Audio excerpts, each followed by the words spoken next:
గరికపాటి గారు కొన్ని వ్యాఖ్యలు చేశారు మధ్యాహ్న భోజన పథకం గురించి. ఈ మిడ్ డే మీల్స్ అనేది పేద పిల్లల హక్కు. పిల్లలు పెట్టే భోజనం ఒక లగ్జరీ కాదు, అది వాళ్ళ జన్మ హక్కు. ఆ విధంగా మనకు ప్రభుత్వాలు, సుప్రీంకోర్టు దాని మీద మనకు చెప్పడం జరిగింది.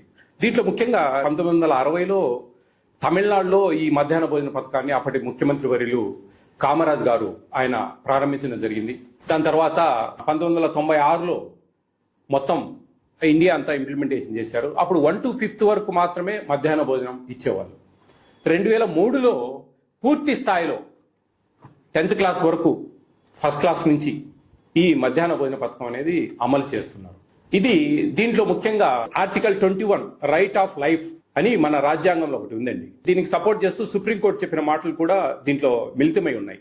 అదేమిటంటే జీవితం అంటే కేవలం బ్రతకడం కాదండి, గౌరవంగా బ్రతకడం, ఆరోగ్యకరమైన పోషకాహారం, కనీస జీవన ప్రమాణాలు అందులో భాగంగా ఉంటాయి.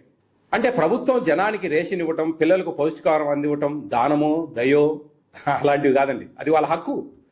భారతదేశంలో పుట్టినందుకు మనకు అది ఒక హక్కుగా పరిగణించారు. ఏదో దానమో ధర్మమో భిక్షమో పెట్టట్లేదండి. ఈ భారతదేశంలో పుట్టినందుకు ఒక హక్కు. పేద పిల్లలండి, మనకేమి పేద పిల్లలకి ఇస్తున్న దాన్ని కూడా మనము డబ్బులతో లెక్కాచారాలు వేస్తా ఉన్నామంటే కొంచెం అర్థం చేసుకోవాలా. ఇది నాకైతే కొంచెం బాధించింది.